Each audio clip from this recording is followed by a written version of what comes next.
आता शिवसेनेची अवस्था उभाटाची किती वाईट झालेली आपण बघतात। एक सुद्धा माणूस त्यांचा निवडून येणार नाही।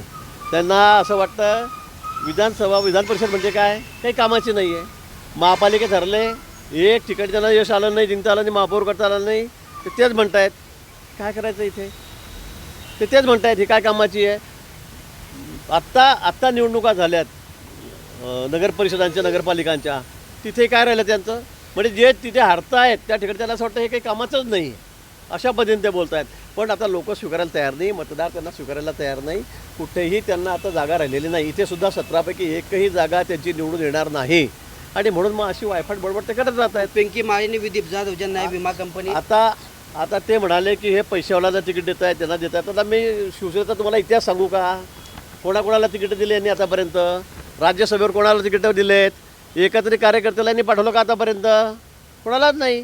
मी मागचा इतिहास सांगेल तुम्हाला, तुम्ही कोणाकोणाला सगळे मोठ्या लोकांना दिले ना, कसे दिले हे आपल्याला माहीत आहे, आपल्याला कल्पना आहे ना कोणाकोणाला तिकीट दिले यांनी आणि कसे दिले म्हणून। तुम्ही काय बोलता, तुम्ही काय शिकवताय आम्हाला?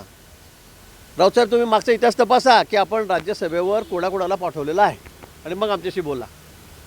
संजय राऊत शिवसेना एकत्र येण्याची तयारी चाललेली आहे। संजय राऊतांचं म्हणणं आहे की मातोश्रीवर येऊन माफी मागावी आणि मग आम्ही एकत्र येण्याचं चालेल त्यांनी आपल्या मित्रपक्षांना प्रयत्न करा म्हणा तुम्ही, त्यांना शुभेच्छा आहेत आमच्या। विमा कंपनीत आपल्याला माहीत आहे, विमाचा थोडासा विषय लेंदी असतो।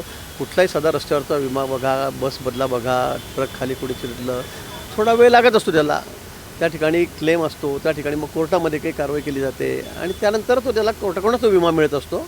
त्यामुळे थोडा वेळ त्याला लागत असेल, पण तरी पण जास्त प्रलंबित होत असेल कारण काय, आम्ही त्याची चौकशी करू आणि निश्चित लवकरात लवकर त्यांना पैसे देण्याची व्यवस्था करू। इतकं बालिश विधान कोण करू शकतं बरं, जो पूर्ण देश मोदींच्या पाठीशी उभा आहे। आता आपण पश्चिम बंगाल बघितलं, म्हणजे स्वप्नही पडू शकणार नाही 208 जागांचं त्या ठिकाणी भाजपच्या। आज लोक त्यांची काय हालत करत आहेत त्या ठिकाणी। ममता दीदीचे 60 लोक आता काल सोडून गेले, ममता दीदी शिल्लकच राहणार नाही, आता राहिल्याच नाही।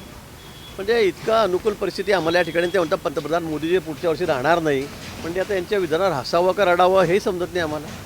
बालिश विधानं ते करतात, बिचारे ते आशेवर जगतायत, पुढच्या वर्षी काय होईल, पुढच्या वर्षी काय होईल, पण त्यांना आज वर्तमान काय चाललेलं आहे हे मला वाटतं त्यांना कळत नाही।